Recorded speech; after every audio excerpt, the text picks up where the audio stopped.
देखिए, जो पूंजी लगाया जाता है उसे हम क्रय मूल्य कहते हैं। क्रय मूल्य जो पूंजी कार्य में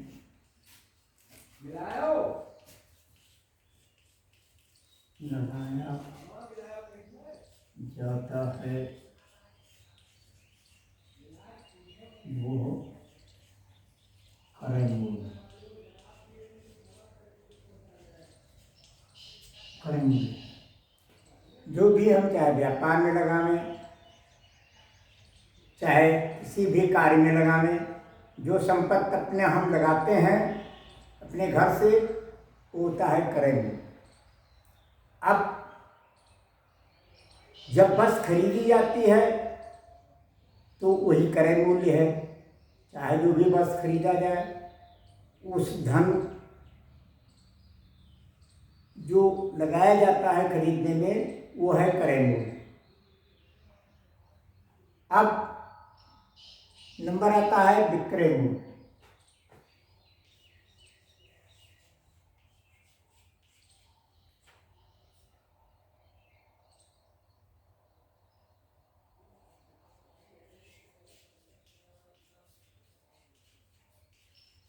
जिस रुपये में संपत्ति अथवा वस्तु बेची जाती है वो विक्रय मूल्य होता है।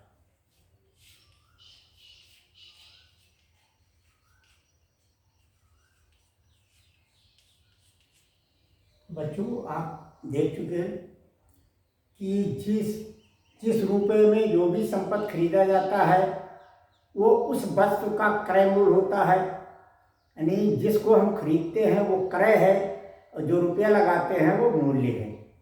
क्रय का मतलब खरीदना और मूल्य का मतलब होता है धन।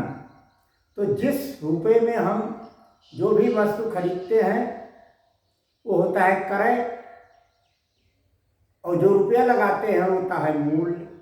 तो क्रय मूल्य मिलकर हम जिस वस्तु को जिस रुपये में खरीदते हैं वही हमारा एक क्रय मूल्य है।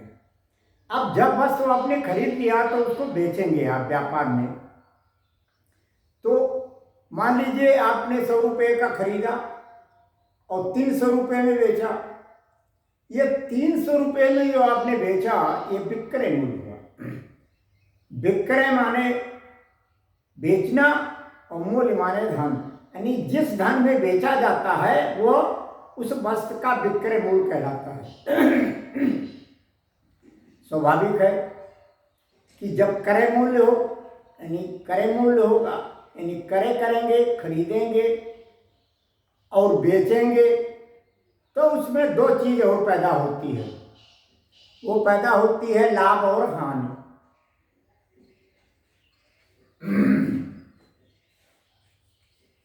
लाभ और हानि।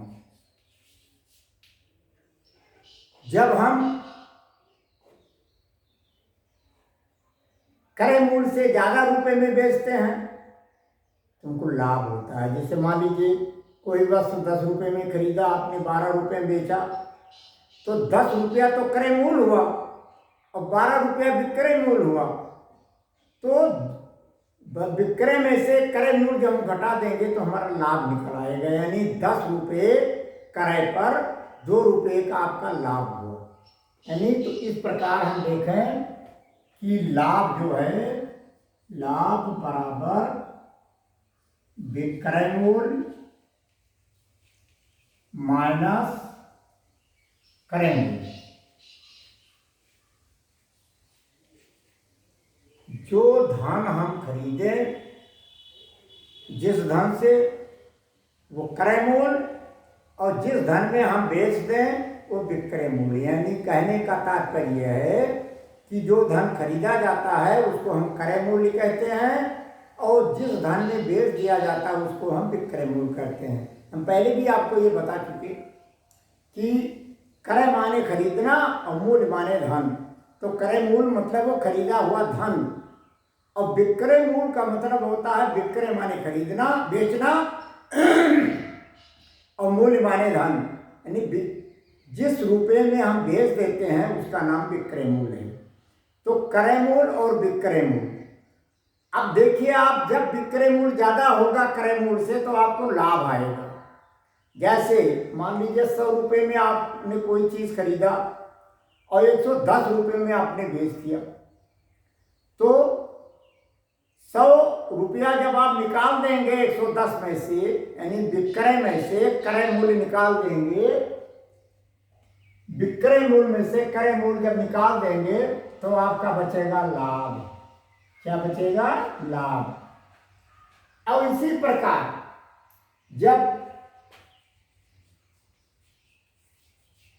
जब आप क्रय मूल्य से माइनस विक्रय मूल्य, क्रय में से जब विक्रय मूल्य घटेगा तब होगा हानि।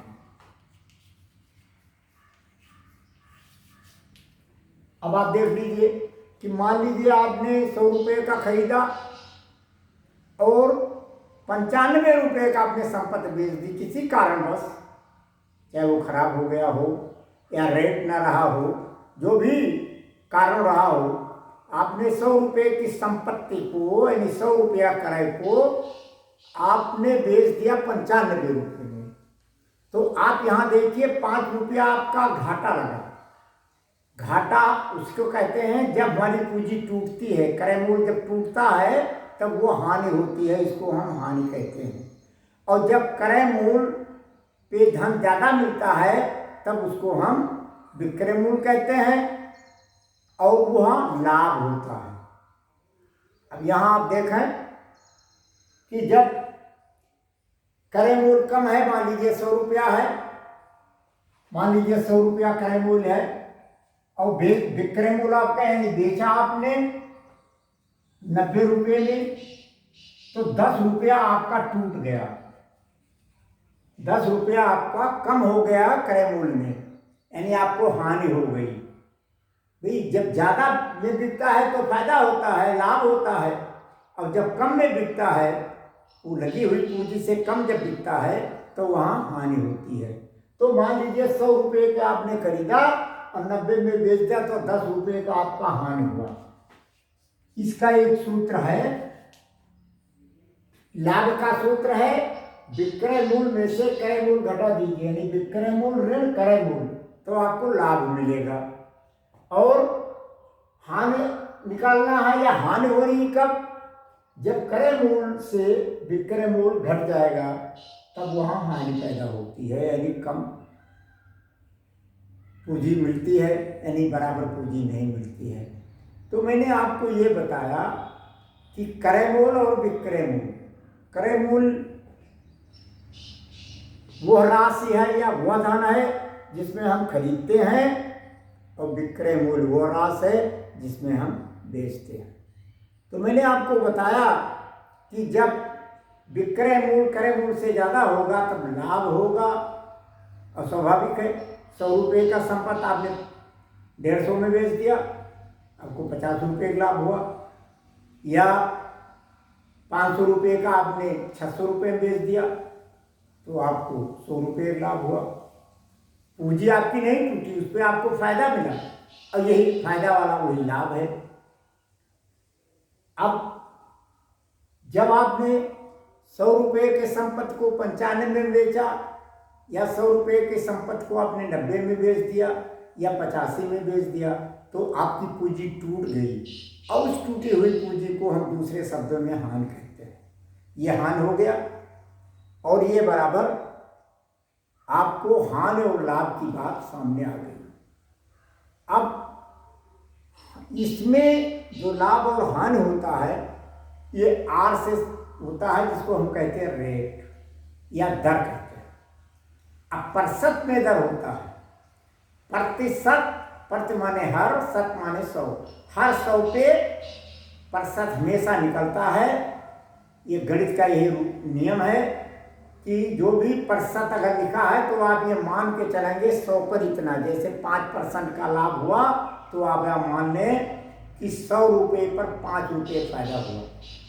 और यही 3% हानि मान लिया हुआ तो आप ये मान लेंगे कि 100 रुपये 3 रुपये का हानि हुआ, यानी 100 का संपत्ति आपने 97 रुपये में बेच दी।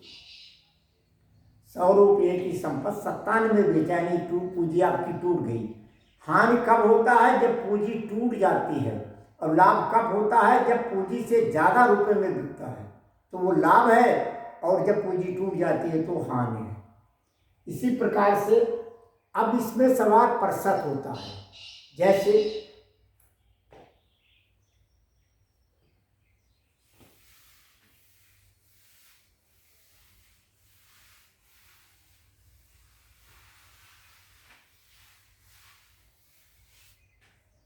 जैसे आप देखें कि किसी संपत्ति को 500 रुपये में खरीदा, यानी उसका क्रय मूल्य है, खरीदा माने क्रय मूल्य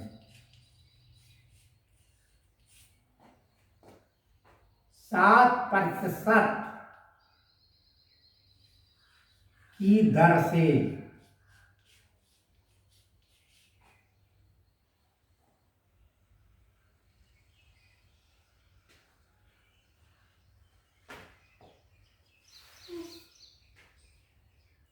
%7 लाभ की दर से बेचा।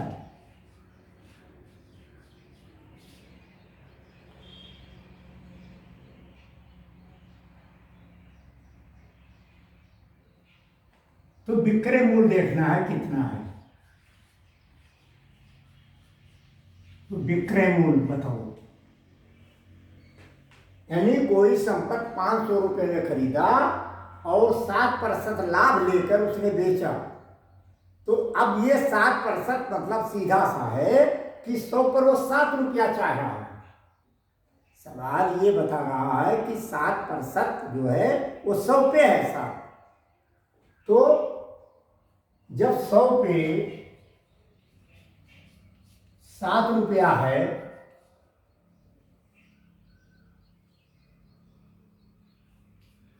तो 500 पर देख लीजिए कितना रुपया होगा।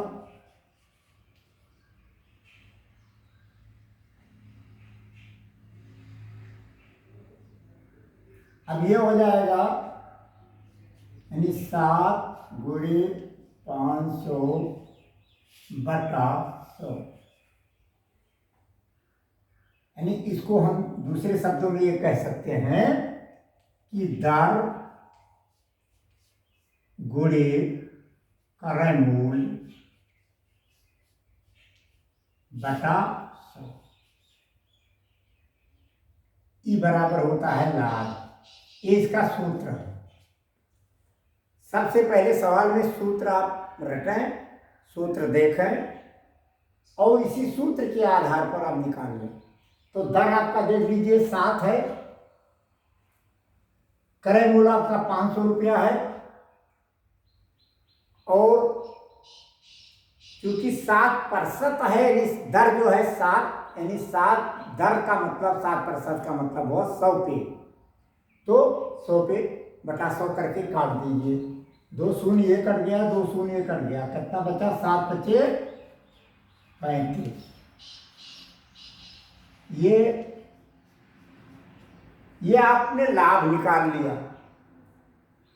आपने देखा कि दर गुणे क्रय मूल्य बटा 100, यानी प्रतिशत। 100 मतलब हुआ प्रतिशत।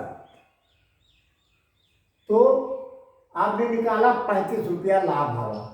अब 35 रुपया लाभ प्लस क्रय मूल्य,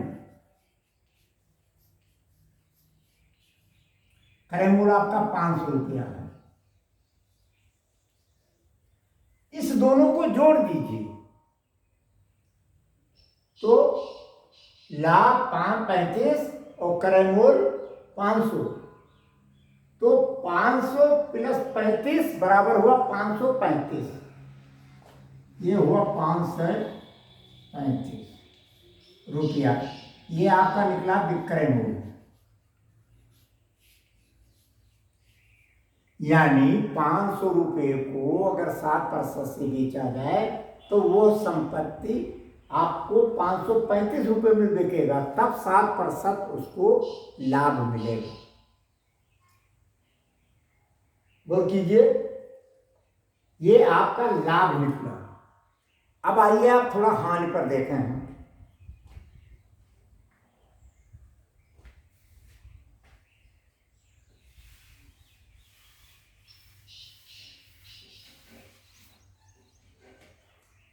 इसको नोट करते चलिएगा।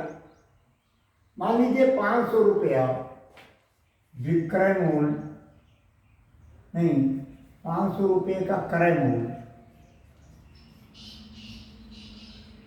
और 5% हानि पर बेच दिया,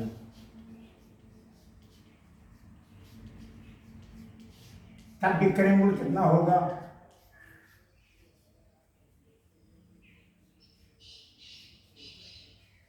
तब विक्रय मूल्य क्या होगा? अब आप देखें, गौर करें, जब विक्रय मूल्य 500 रुपया है, लेकिन यानी विक्रय मूल्य 500 रुपया है, लेकिन वो बेचता है 5% हानि पर, तो 5% का मतलब हुआ 100 पर 5। तो इस जगह आप हानि निकाल लें, कितना हानि होता है, तो ये हो जाएगा क्रय मूल्य गुणे 5% बटा 100, यानी 25 रुपया हानि पर बेचता है वो, पूरे पर, पूरे क्रय मूल्य पे 25 रुपये उसको हानि होती है। अब ये हुआ फिर क्रय मूल्य गुणे दर बटा 100, ये बराबर हानि होगी आपको, क्योंकि हानि है। लाभ होता तो ये लाभ होता, हानि है तो ये हानि होगा। अब देखिए 25 रुपया हानि है। अब क्रय मूल्य हमारा 500 रुपया है, विक्रय रूप हमारा विक्रय मूल्य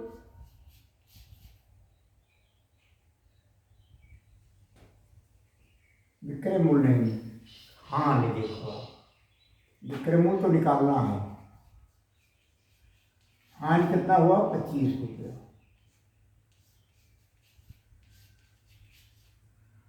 अब देखिए 0 5 गई 5, 9 2 गई 7, और ये 4 बचा 475 रुपया। ये आपका विक्रय मूल्य बना।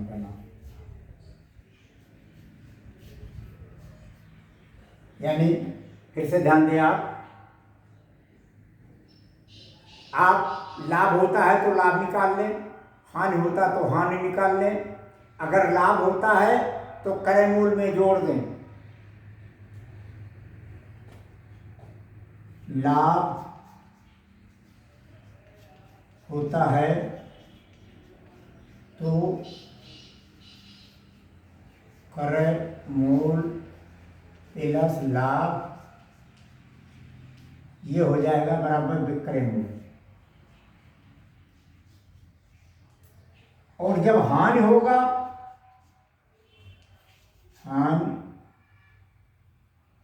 होता है तो पहले आप हानि निकाल लें, और हानि निकालने के बाद क्रय मूल्य माइनस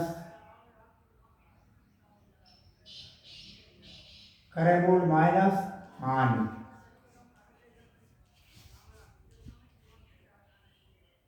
क्रय मूल्य माइनस हानि, तब ये आपका निकलेगा विक्रय मूल्य। यानी क्रय मूल्य और विक्रय मूल्य दोनों अलग अलग सूत्र में निकलते हैं। सूत्र एक सा है, लगभग थोड़ा सा अंतर है कि जब विक्रय मूल्य ज़्यादा होता है तो क्रय मूल्य तो लाभ निकालकर लाभ क्रय मूल्य में जोड़ दिया जाता है, और जब हानि होती है तो हानि निकालकर क्रय मूल्य में घटा दिया जाता है, यानी क्रय मूल्य माइनस हानि, ये बराबर हुआ विक्रय मूल्य। इस प्रकार के ये विक्रय मूल्य निकलता है। अब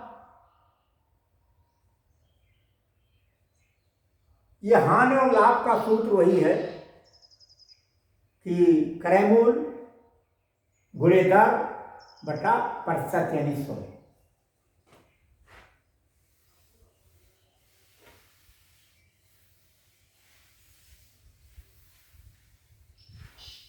थोड़ा सा हम आपको और आगे ले चलना चाहते हैं। बट्टा, बट्टा का मतलब होता है कमीशन। तो मान लीजिए 500 रुपये है और 5% उसने बट्टा दे दिया।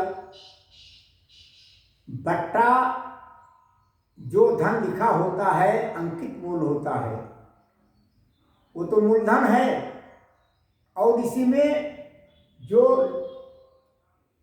ज़्यादा बिकता है या कम पर बिकता है वो बट्टा हो जाता है, उसका निश्चित होता है। लेकिन बट्टा जब भी कभी दिया जाता है तो केवल अंकित मूल्य पर ही दिया जाता है, विक्रय मूल्य पर कभी नहीं दिया जाता, या विक्रय या बेचने वाले धन पर कभी बट्टा नहीं दिया जाता।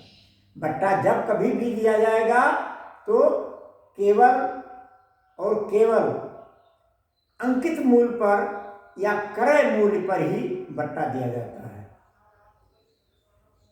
ये ऐसा नहीं होता कि कभी विक्रय मूल्य पर बट्टा दिया जाता हो। मतलब ये तो आपके आगे की संस्करण है। फिलहाल हम थोड़ा सा आपको संकेत दे रहे हैं कि बट्टा क्या चीज़ है। बट्टा एक कमीशन है जो दलालों को दी जाती है। जैसे कोई संपत्ति आपने 500 रुपये में खरीदा है और आपने उसको 10% मान लीजिए आपने उसको लाभ चाहता है और दलाल को 5% देना पड़ता है, तो दोनों जोड़ लीजिए 10 + 5 बराबर 15%, यानी 15% बढ़ाकर आप बेचेंगे उस क्रय मूल्य संपत्ति को, तब आपका 10% आप पाएंगे और 5% आपका बट्टा जाएगा, यानी कमीशन जाएगा दलालों का। इस प्रकार से ये बट्टा है, ये चल के आगे पढ़ेंगे।